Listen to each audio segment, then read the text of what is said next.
네, 지난주부터 저희는 빌립보서 말씀을 함께 보고 있습니다. 감옥에서 써진 서신인데도 불구하고 기쁨과 감사가 넘치는 빌립보서.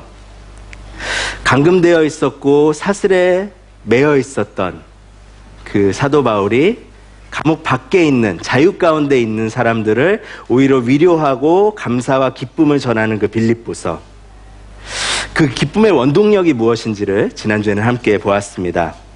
바로 예수 그리스도의 복음 안에서 경험하는 자유.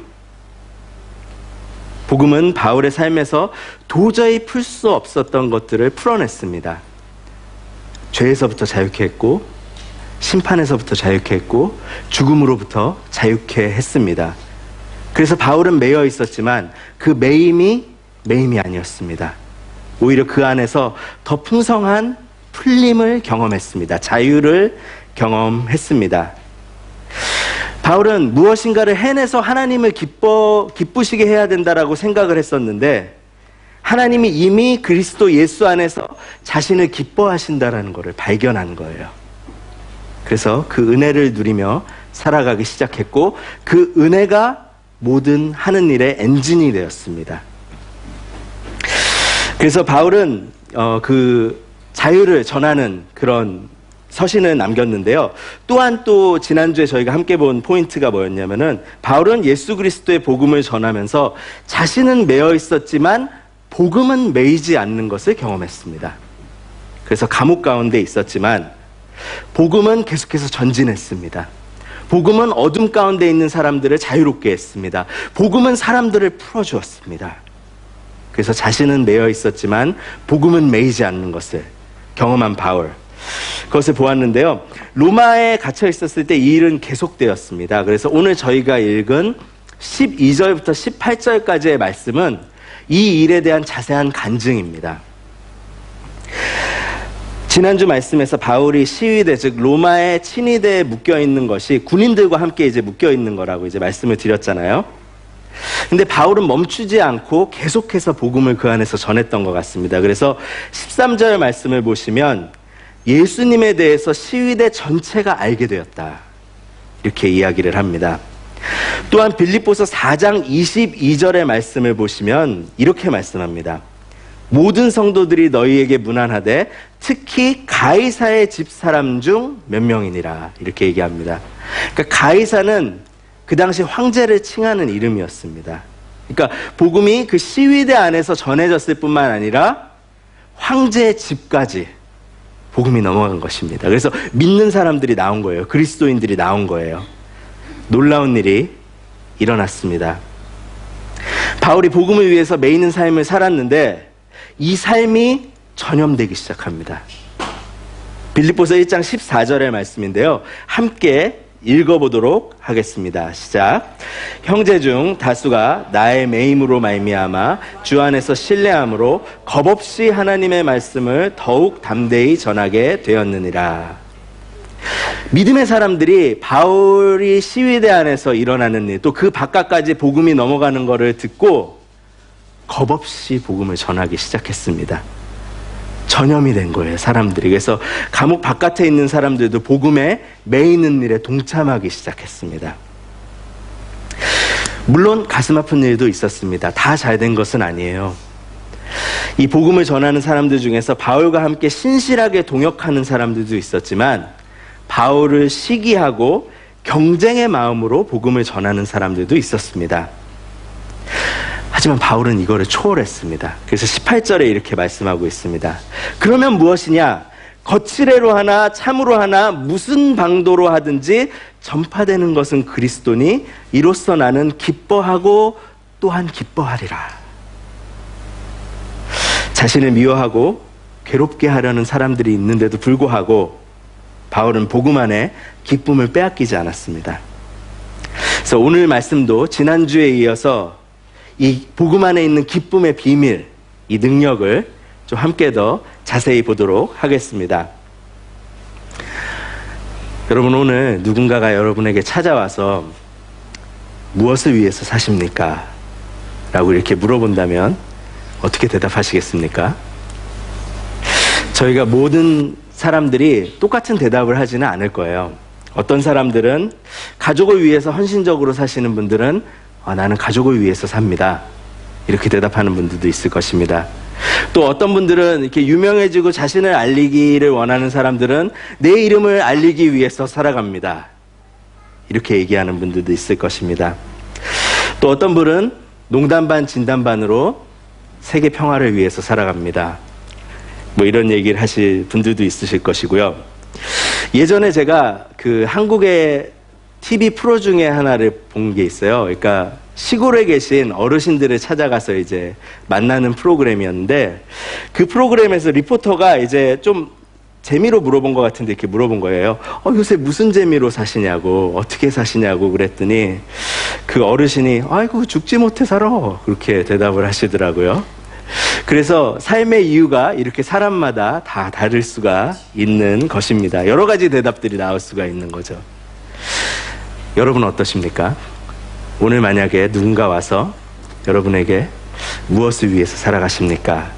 물어보신다면 어떤 대답을 하시겠습니까? 어떤 분들은 이것이 좀 잘 정리가 돼 있어서 딱 물어봤을 때 난 이것을 위해서 살아갑니다, 딱 얘기할 수 있을 것입니다.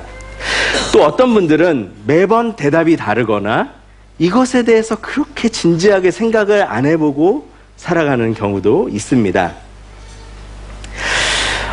바쁜 삶을 또 살아가면서 어떤 분들은 내가 이걸 위해서 살아가야겠다라고 딱 정리가 돼 있었는데 바쁜 삶을 살다 보니까 잊어버리는 거예요. 막 여기 치고 저기 치다 보니까 내가 뭘 위해서 살아가려고 그랬었지? 그 사실 자체를 잊어버릴 수도 있을 것입니다. 그렇다면 오늘 이 질문을 저희가 오늘 보는 말씀에게 물어보았을 때 오늘 말씀은 우리가 어떤 대답을 할 수 있을까요? 오늘 말씀에는 아주 짧고 강렬한 대답이 담겨 있습니다. 21절 앞부분의 말씀을 한번 보시죠. 이렇게 얘기하고 있습니다. 이는 내게 사는 것이 그리스도니. 영어로 for to me to live is Christ. 다 이렇게 얘기하고 있습니다. 내가 살아가는 이유는 예수님입니다. 바울이 이렇게 딱 대답을 한 것입니다. 사실 사람이 무엇인가를 위해서 살아가기 위해서는 먼저 일어나야 되는 일이 있습니다. 그게 뭐냐면은 나한테 크고 중요하게 보이는 것이 있어야 합니다. 우리는 아무거나 위해서 살아가지 않습니다. 나한테 크게 보이고 중요해 보이는 것이 있을 때 그것을 위해서 살아가야겠구나, 이런 생각들을 하게 되는 것이죠. 그래서 오늘날 저희가 편안하고 안락하게 살아가는 것이 굉장히 중요한 가치가 된 시대입니다. 계속해서 들리는 메시지예요. 그래서 편안함과 안락함이 나에게 이제 사람들이 중요하게 생각하고 계속해서 얘기하다 보면은 나한테도 어느샌가 그게 크게 보이기 시작하는 거예요.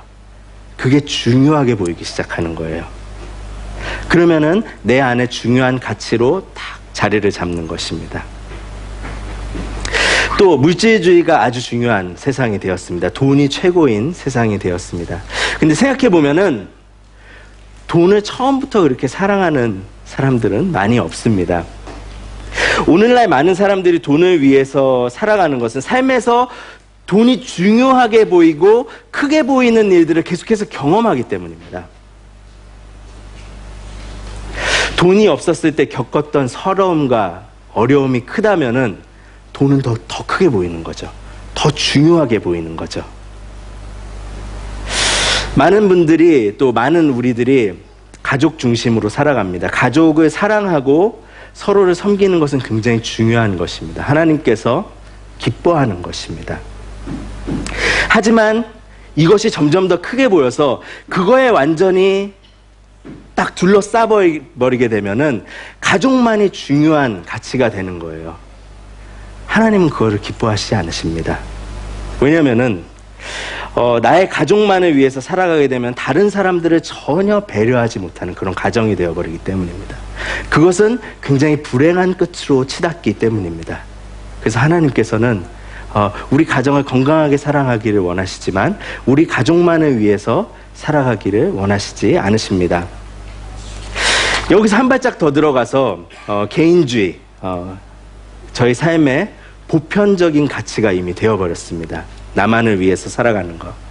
나만 계속 바라보다 보면은 내가 우주에서 제일 커져 보입니다. 그래서 내가 우주의 중심이 되어버립니다. 그 삶은 정말 불행한 삶이 되는 거죠. 그래서 이제 제가 몇 주 전에도 그 그리스 신화에 나오는 나르시즘의 배경이 되는 그 스토리를 나눴는데요. 나만 계속 바라보고 있다가 죽어간 사람, 그러니까 물 위에 비친 자기 모습에 그 아름다움에 취해서 거기서 죽음을 맞이한 그 나르시즘의 배경이 되는 스토리를 나누었는데요. 나만 바라보게 되고 나에게 집중하게 되고 내가 우주의 중심이 되다 보면은 나에게 일어난 작은 일도 굉장히 크게 보입니다. 그래서 작은 일이고 아무 일도 아닌데도 불구하고 내 감정은 막 흔들어 버리는 거예요. 왜냐하면 내가 중심이니까, 내가 우주의 중심이니까 그 작은 일이 나를 흔들어 버리게 되면은 우주가 흔들리는 것 같은 거예요. 그래서 나의 잠을 빼앗아가고 나의 휴식을 빼앗아가고, 그래서 그 끝에는 결국 불행한 삶으로 치닫게 되는 것이죠. 그래서 무엇인가가 크게 보이기 시작하면은 그것이 내 안에 자리를 잡게 됩니다. 하지만 자리만 잡고 끝나게 되지는 않죠. 우리는 그것을 높이는 삶을 살아가게 됩니다. 그것을 다른 사람들도 크게 보이도록 만듭니다. 그래서 돈이 중요하면은 뭐니 해도 머니가 최고야. 그러면서 그 전도사가 되는 거예요. 사람들이 모이면 그 얘기하는 거예요. 어떻게 하면 돈을 이렇게 더 많이 벌 수 있니? 어떻게 하면 더 할 수 있니? 돈이 크게 보이게 만드는 삶을 사는 거죠. 만약에 내 안에 내가 중요한 가치로 딱 자리 잡아버리면 사람들이 나를 크게 볼 수 있도록 나를 드러내기 위해서 모든 에너지를 사용하게 됩니다. 다른 사람들이 보았을 때 내가 크게 보이게 하기 위해서. 근데 오늘 본문에서도 똑같은 일이 일어납니다. 21절에서 바울이 내 삶의 목적은 예수 그리스도라고 이렇게 이야기를 하였습니다. 그 가치가 바울의 삶을 어떤 삶을 살게 했는지가 20절에 나와 있는데요. 20절을 함께 읽어보도록 하겠습니다. 시작. 나의 간절한 기대와 소망을 따라 아무 일에든지 부끄러워하지 아니하고 지금도 전과 같이 온전히 담대하여 살든지 죽든지 내 몸에서 그리스도가. 아멘. 바울은 살든지 죽든지 예수를 존귀하게 하기를 원한다, 이렇게 이야기를 합니다. 여기서 존귀하게 하다라는 헬라어 원어가 뭐냐면요, 메가누노라는 단어인데요, 영어로는 이게 번역이 magnify라는 단어로 됩니다. 이게 어떤 뜻을 갖고 있냐면은 크게 보이게 하는 거예요. 무엇인가가 크게 보이게 하는 것, 그게 이제 magnify라는 뜻이거든요. 그래서 바울이 예수 그리스도가 내 삶의 이유입니다 한 다음에 예수를 존귀하게 하는 삶을 살기를 원합니다. 예수님이 크게 보이는 삶을 살기를 원합니다. 사람들에게 예수님이 얼마나 크고 존귀한지를 볼 수 있도록 하는 삶을 살기를 원합니다 라고 20절에서 이렇게 고백을 하고 있는 것입니다. 그것이 20절에 예수님을 존귀하게 한다 라는 그 말씀의 의미입니다. 근데 바울의 이전 모습을 생각해 보면 바울은 스스로 큰 사람이었습니다. 교만함 중에 가장 위험한 교만함이 이제 영적 교만이라고 하는데요. 하나님이 심판자이신데 영적 교만은 자신이 다른 사람을 판단하고 심판하는 자리에 앉는 것입니다. 바울이 그리스도인들을 잡아서 죽이려는 일을 하였는데 영적 교만의 결과물들입니다. 하나님이 심판자이신데 그 자리에 자기가 앉는 거죠. 그래서 사람들을 정죄하고 죽이는 일을 하려고 했던 것입니다. 바울은 자신의 의로움이 너무나 크게 보였습니다. 예수님은 다메섹 도상에서 바울의 눈을 멀게 합니다. 그래서 바울이 그동안 크게 보았고 귀하게 보았던 것들을 더 이상 보지 못하게 합니다. 대신에 한 분을 보게 합니다. 예수 그리스도 자신. 예수 그리스도를 보게 하시고 그 예수 그리스도를 볼 수 있는 믿음의 눈을 여십니다. 그것이 다메섹의 사건입니다. 그래서 우리 안에 있는 믿음은 예수님을 크게 보이게 합니다. 우리 안에 있는 믿음은 예수님을 존귀하게 보이게 합니다. 믿음은 예수님의 진정한 가치를 보게 해요. 그래서 빌립보서 2장 6절에서 바울은 예수님에 대해서 이렇게 말합니다. 그는 근본 하나님의 본체시나 하나님과 동등됨을 취할 것으로 여기지 아니하시고, 이렇게 얘기합니다. 믿음을 통해서 바울은 예수님이 얼마나 크신지를 본 거예요. 하나님과 본체시나 자신을 비우시고 자신의 삶 가운데로 오신 것을 보게 하는 것이죠. 그래서 예수님께 주목하게 되면 보이는 것이 예수님의 십자가입니다. 왜냐하면 예수님의 삶에서는 공생의 삶을 보면 계속해서 한 곳을 향해서 막힘없이 가시거든요. 그게 예수님의 십자가입니다. 십자가를 향해서 계속해서 가는 삶을 사는데, 예수님을 크게 보고 예수님의 존귀함을 보면서 그 예수님을 쫓아가게 되면 십자가가 딱 보입니다. 그런데 십자가는 사실 굉장한 아이러니가 일어나는 곳입니다. 어떤 아이러니가 일어나냐면은 예수님의 크심에 이끌려서 예수님의 십자가를 보는데, 그 십자가에서 내가 얼마나 존귀하고 가치 있는 사람인가, 그것을 보게 됩니다. 굉장한 아이러니가 일어나게 되는 것이죠. 그래서 바울은 이 예수님의 십자가에서 눈을 뗄 수가 없었습니다. 그래서 바울의 많은 서신서들을 보면은 그 예수님이 자신을 비우시고 나 같은 죄인을 위해서 십자가에서 죽으신 그 은혜를 도저히 감당할 수 없는 것 같은 그 감정을 계속해서 서신서에서 드러냅니다. 나를 위해서 죽으셨는데 이 은혜를 내가 감당할 수가 없습니다. 이 은혜를 내가 이해할 수가 없습니다. 그 감정을 계속해서 드러냅니다. 바울에게 크게 보이고 중요하게 보이는 것이 완전히 바뀌는 경험, 그것을 복음 안에서 한 것입니다. 하지만 여기서 바울은 한 발짝 더 나아갑니다. 그 21절의 뒷부분입니다. 이렇게 얘기합니다. 먼저 이는 내가 사는 것이 그리스도니 죽는 것도 유익함이라. 죽는 것도 유익함이다 라는 고백을 합니다. 무엇이 이 고백을 하게 했을까요? 바로 예수님의 부활입니다.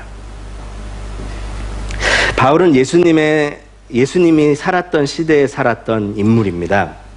예수님의 죽음을 누구보다 더 잘 알고 있었던 사람이고, 그 예수님의 추종자들을 멀리까지 쫓아가면서 잡아 죽이려 했던 열정의 사람입니다. 불과 같은 사람이죠. 그 사람이 부활한 예수님을 만났습니다. 부활의 예수님을 만난 것은 어떤 의미가 있을까요?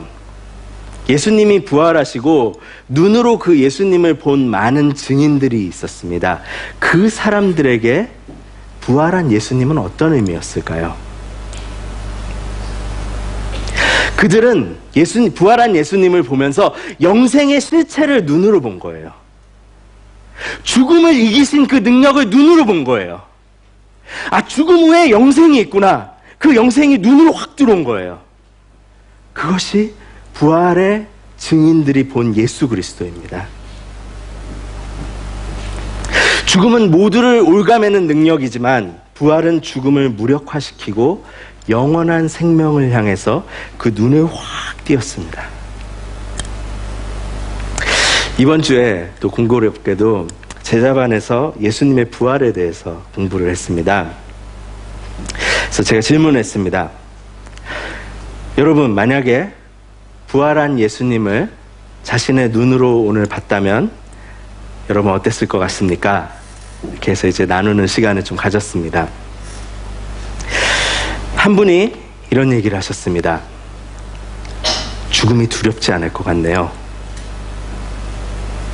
죽음을 이긴 것을 눈으로 보았으니까 죽음이 안 두려울 것 같아요. 이 얘기를 하셨습니다.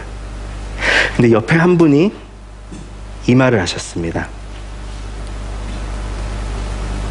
죽기 위해서 살아갈 것 같습니다.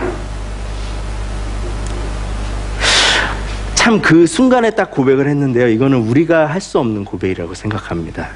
이거는 성령님께서 그때 그 마음을 주신 거예요. 그 복음의 영광을 딱 생각하면서 죽기 위해서 살아갈 것 같은데요. 이런 고백을 한 것입니다. 근데 바울이 얘기하는 것입니다. 죽는 것이 유익이다. Die is gain. 이 땅에서의 예수님과의 동행이 행복이지만 그보다 더 완전한 동행이 죽음의 문을 통과하면 기다리고 있다. 죽음이 완전한 권세를 잃었다. 죽음도 빼앗아갈 수 없는 기쁨. 바울은 그것을 그리스도 안에서 찾은 것입니다. 빌립보서 1장 21절. 저는 개인적으로 그리스도인들이 어떤 사람들인가에 대한 정의가 빌립보서 1장 21절이라고 생각합니다. 많은 정의들이 있어요. 그리스도인들은 어떤 사람인가. 근데 사실은 그리스도인을 그리스도인답게 하는 정의는 빌립보서 1장 21절입니다. 내가 사는 것이 그리스도니 죽는 것도 유익이라. 예수님이 나의 구원자 되시고 나의 구주가 주님이 되실 뿐만 아니라 내 삶의 가장 귀한 보물이고 보화이라는 그 고백. 예수님이 내 삶의 그 무엇보다 귀하고 아름다우신 분이라는 그 고백. 이것이 그리스도인을 가장 그리스도인답게 만드는 고백이다 라고 이렇게 생각합니다. 그래서 이것을 기독교 희락주의라고 얘기합니다. 영어로는 크리스찬 히도니즘이라 그러는데요. 제가 정말 존경하는 목사님 중에 존 파이퍼 목사님이라는 분이 계신데 이것을 가지고 성경 전체의 가르침을 풀어내는 것을 평생을 하신 분입니다. 존 파이퍼 목사님. 기독교 희락주의. 예수님께서 나에게 가장 큰 보화요 보물이라는 것을 가지고 전 성경을 풀어내시는 그 일을 하신 거예요. 바울은 이 믿음 가운데서 이 세상의 모든 것을 배설물로 여긴다고까지 얘기를 합니다. 빌립보서 3장 8절인데요. 저희가 좀 함께 읽어보도록 하겠습니다. 시작. 또한 모든 것을 해로 여김은 내 주 그리스도 예수를 아는 지식이 가장 고상하기 때문이라. 내가 그를 위하여 모든 것을 잃어버리고 배설물로 여김은 그리스도를 얻고. 왜 바울은 이런 이야기를 하였을까요? 하나님께서 모든 것을 만드시고 It is good 하셨습니다. 모든 것이 좋다고 하셨습니다. 근데 바울은 왜 이것을 배설물로 표현했을까요? 바울은 이 구절에서 저희가 이 세상에서 누리는 것이 나쁘다고 이야기하는 것이 아닙니다. 바울은 예수 그리스도의 크심과 아름다우심에 눈이 확 열리는 거예요. 이 구절에서. 그 아름다움에 압도된 거예요. 그 영광에 압도된 거예요. 마치 강렬한 태양빛 밑에서 반딧불의 그 불빛조차 볼 수 없는 것처럼 모든 것이 예수 그리스도와 비교했을 때 아무것도 아닌 것처럼 보이는 그 경험을 바울은 한 것입니다.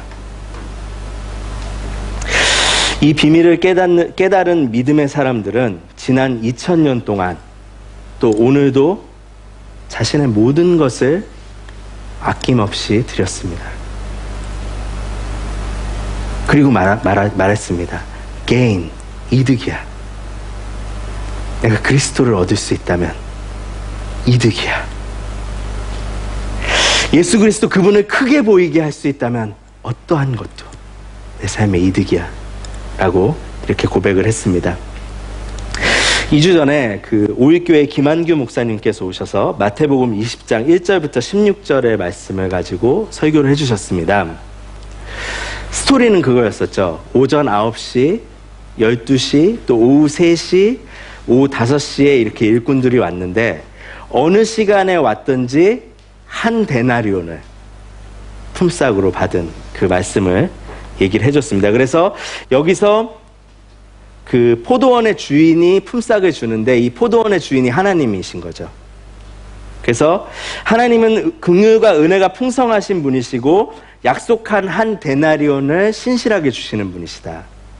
그거를 드러낸 본문입니다. 하지만 세상이 보았을 때 이 하나님은 불공평해 보입니다. 왜냐하면 다르게 일을 했는데 똑같이 한 데나리온을 주니까요. 근데 이 하나님을 따르는 백성인 우리가 세상이 보았을 때는 이상한 사람들로 보여야 된다는 것입니다. 왜냐하면 하나님 나라의 법칙이 그런 거예요. 세상에서는 도저히 이해할 수 없는 법칙. 그 하나님 가치로 살아가기 때문에 세상이 우리를 보았을 때 우리는 거룩한 충격을 줄 수 있는 그런 공동체가 돼야 된다라는 것이죠. 그래서 참 은혜로운 말씀이었습니다. 하나님 나라의 가치로 살아가는 공동체라는 것이 무엇인지를 다시 한번 이제 생각해 볼 수 있는 말씀이었는데요. 근데 이 마태복음 20장 1절부터 16절은 그 외에도 또 다른 메시지도 가지고 있습니다. 만약 이 본문을 기독교 희락주의적인 관점에서 보게 되면 한 가지 중요한 포인트가 있습니다. 그게 뭐냐면은 이 본문에는 품삯보다 더 중요한 게 있습니다. 원 데나리온, 그 한 데나리온의 품삯에 사람들이 다 딱 붙들려 있는데 사실은 그 한 데나리온보다 더 큰 상급이 있습니다. 마태복음 20장 1절을 함께 읽어보도록 하겠습니다. 시작. 천국은 마치 품꾼을 얻어 포도원에 들여보내려고 이른 아침에 나간 집 주인과 같으니. 그래서 1절에서 천국의 집 주인이라고 말합니다. 집 주인은 하나님을 뜻하는데 사실 일하는 사람들에게 진짜 상급은 한 데나리온이 아니라 하나님이었어요. 하나님. 그래서 하나님과 함께 일하면서 동행하는 게 진짜 상급이었던 거예요. 그래서 9시부터 와서 일한 사람은 하나님과 그 동행하며 함께하는 기쁨을 제일 많이 누린 사람이에요. 근데 그거를 못 보는 거예요. 한 데나리온에 붙들려가지고 진짜 상급인 하나님과의 동행하는 삶을 못 보는 거예요. 그런데 오히려 뒤에 온 사람들, 3시, 5시 온 사람들은 하나님의 은혜와 긍휼하심에 감동을 받는 것입니다.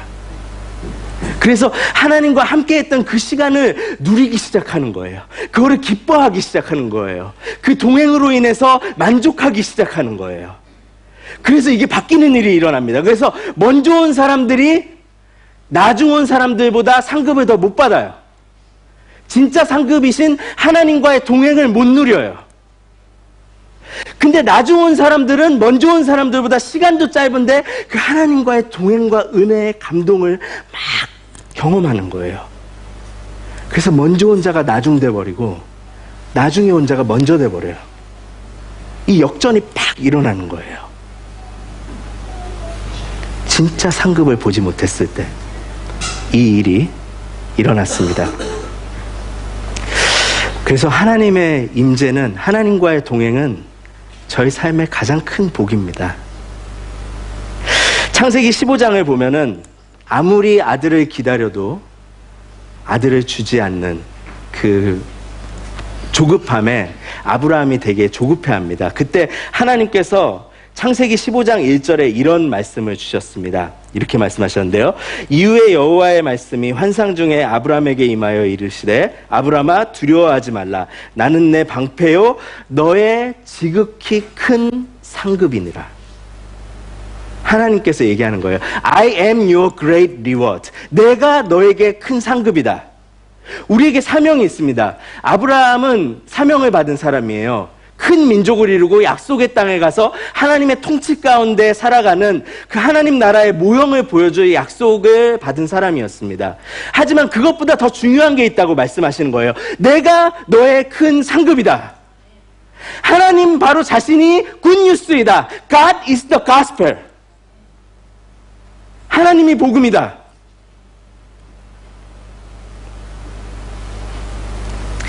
하나님과 동행하는 삶, 하나님의 임재를 경험하는 삶이 가장 가치 있는 것입니다. 그래서 바울은 그 얘기를 하고 있는 거예요. 빌립보서 1장 21절에서 그 상급을 간절하게 갈망하는 거예요. 내가 사는 것이 그리스도니 죽는 것도 유익이다. 그 상급 주세요.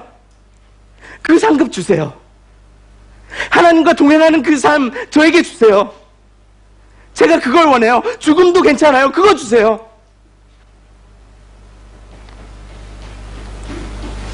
그리스도라는 상급. 어떻게 하면 예수님을 더 알 수 있을까? 어떻게 하면 예수님과 더 동행할 수 있을까? 어떻게 하면 예수님이 더 크고 존귀하게 내 삶을 통해서 보일 수 있을까? 예수님이라는 상급을 얻기 위해서 바울은 간절히 소망하고 있습니다. 부활한 예수님을 만나고 바울은 모든 것을 아낌없이 잃습니다. 죽는 것마저도 유익이 되었습니다. 저희가 하는 착각 중에 한 가지는 뭐냐면요, 저희가 아무것도 잃지 않으면서 예수님을 더 얻으려고 하는 시도입니다. 그것은 굉장한 착각입니다. 저희의 삶에 채워짐이 있기 위해서는 반드시 그만큼 비워져야 됩니다. 속으면 안 됩니다. 내 거를 다 갖고 예수로 채워질 수 있어. 그런 것은 없습니다. 얻기 위해서는 잃어야 합니다. 더 가치 있는 것을 위해서 다른 것을 버리는 것은 바보 같은 일이 아닙니다. 저는 선교지를 단기로 짧게 다녀왔는데요. 제가 단기간 있으면서 정말 감사한 시간 중에 하나는 장기 선교사님들하고 이제 교제하는 시간이었습니다. 선교 훈련 중에 또 선교 필드에서 또 선교지에서 일어나는 세미나 이런 곳에서 길게 또 아주 짧은 시간 이렇게 장기 선교사님들하고 교제하는 시간을 가졌는데, 짧은 시간임에도 항상 굉장히 큰 임팩트가 있었습니다. 큰 유익이 있었습니다.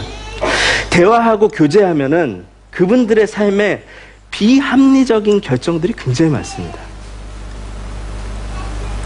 바보 같은 결정들. 건강하고 밸런스 잡힌 삶을 유지하지 않고 과감하게 버리는 결정들.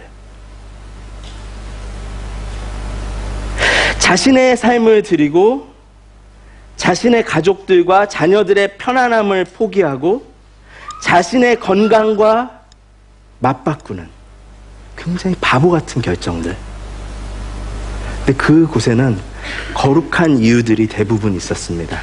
거룩한 이유. 바로 예수 그리스도가 크게 보이게 하기 위해서. Magnify. 오직 예수. 그거를 보이기 위해서. 자신의 삶을 아끼지 않고 잃는 거예요. 그래서 예수 그리스도를 존귀케 하고 또 한 가지 메시지를 계속해서 전하는 거예요. 자기 스스로한테, 또 자기 가족들한테, 또 선교지에서 만나는 사람들한테 한 메시지 전하는 거예요. 뭐냐면 진짜 보물이 예수 그리스도다. 예수 그리스도다. 오직 예수다. 이것을 얻기 위해서 잃는 것은 잃는 것이 아니다.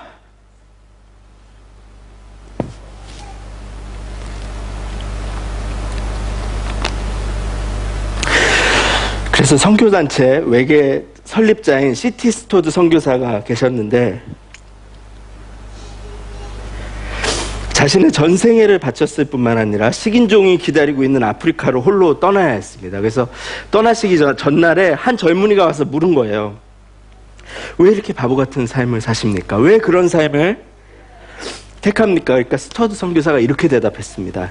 예수 그리스도께서 하나님이시며 그가 나를 위해 죽으셨다면 그분을 위한 어떤 희생도 결코 크다고 할 수 없습니다. 그가 남긴 이 고백은 외계 정신을 대표하는 슬로건이 되었습니다. 그래서 삶을 드리는 이 분들은 굉장한 헌신의 사람들이 아니에요. 이분들은 비밀을 발견한 거예요. 진짜 비밀을 진짜 좋은 게 뭔지를 발견한 거예요. 그리스도라는 엄청난 보물을 발견하는 거예요. 그래서 마치 밭에 묻힌 그 보화를 발견하고 나서 자기의 전세 재산을 들여서 그 밭을 샀던 것처럼 자기의 모든 것을 바쳐서 예수 그리스도를 얻기 위해서. 그래서 그분들에게는 한 가지 확신이 있는 거예요. 남는 장사다. 예수 그리스도를 얻으면 남는 장사다. 무엇을 잃어도 예수 그리스도를 얻으면 게인! 남는 거야. 이득이야. 그 비밀을 발견한 것입니다. 그래서 말씀을 마치면서요, 만약 한 가지 본문만 설교할 수 있다면은 이 구절을 고르고 싶습니다. 평생에 마지막인데 하나를 고르라 그러면은 빌립보서 1장 21절을 고르고 싶습니다. 그리고 소원이 있다면은 저의 약함과 부족함에 또 불구하고 이 구절을 살아가는 삶을 살았으면 좋겠다. 그리고 이 구절을 함께 살아갈 수 있도록 서로 격려하고 그 일을 위해서 내 삶을 드렸으면 좋겠다. 그 생각했습니다. 이 말씀의 고백이 저희들 삶의 고백이 되었으면 좋겠습니다. 내가 사는 것이 그리스도니 죽는 것도 유익이라. 그런데 저희가 이 고백과 저희 삶이 참 큰 괴리감이 있어요. 그게 참 어려운 부분인 것 같아요. 저희는 참 연약합니다. 지금 내 눈에 크게 보이는 것들이 너무 많아요. 그래서 저도 1부 끝나고 2부 준비하고 있는데 제 눈에 크게 보이는 것들이 제 마음을 계속 뺏어가더라고요. 저희는 참 연약한 사람들입니다. 저희는 부족한 사람들이에요. 근데 저희가 낙심하지 않았으면 좋겠습니다. 바울이 이 고백을 하기까지 다메섹 도상에서부터 전도자가 되기까지 10년 정도라는 시간이 있었어요. 훈련을 받는. 바울은 굉장히 연약한 사람이었어요. 전도팀을 깨트리기도 한 사람이었어요. 저희도 마찬가지입니다. 저희도 연약합니다. 저희도 완전하지 않습니다. 하지만 오늘 내가 그리스도를 얻기 위해서 나의 삶에서 작은 잃어버림이 있다면 우리는 그 방향으로 가고 있는 것입니다. 거기서부터 우리는 자라야 됩니다. 그러니까 말씀을 적용할 때 한 주간 이 고민이 필요합니다. 내가 그리스도를 얻기 위해서 버려야 되는 것이 무엇인가? 한 가지 작은 예를 들면 저희가 화가 나는 상황에서 이를 악물고 참을 때가 있습니다. 나는 그리스도인이니까. 근데 오늘 말씀을 적용해 본다면은 사실 참기 위해서는 내 자존심을 버려야 되거든요. 버려야 되는 삶을 살아야 돼요. 근데 만약 오늘 말씀을 적용해 본다면은 그냥 참는 것이 아니라 내가 예수 그리스도의 성품을 얻기 위해서 나의 자존심을 버린다. 남는 장사야. 개인. 자존심 버렸지만 남는 거야. 예수 그리스도의 성품을 내가 얻었으니까.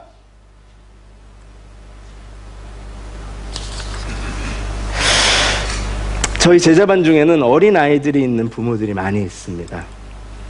제자반을 하는 분들도 쉽지 않지만 그 아이들을 봐야 되는, 남편이 제자반을 하면 여자는, 아내분은 아이를 봐야 되고 아내가 제자반 하면 남편이 아이를 봐야 돼요. 어느 집은 번갈아 가면서 지금 커플이 같이 하는 집도 있어요. 자유를 완전히 뺏기는 거죠. 예, 얼마나 힘들겠어요. 하루 종일 일하고 와서 아이를 본다라는 것은 그 자유를 뺏기고 시간을 뺏기는 거 굉장히 힘든 일이거든요.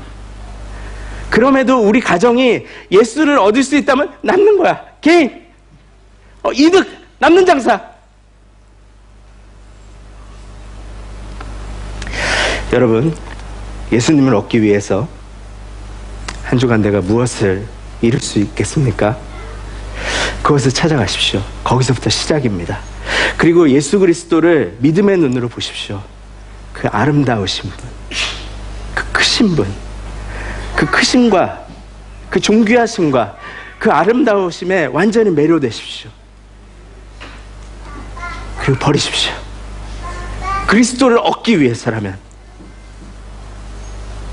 그리스도가 우리 삶에서 존귀케 될 것입니다. 내가 사는 것이 그리스도니 죽음도 유익이라. 저희의 고백이 되길 원합니다. 기도하겠습니다.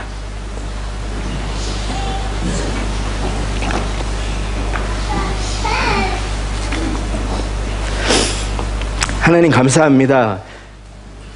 예수 그리스도께서 하나님의 본체이심에도 불구하고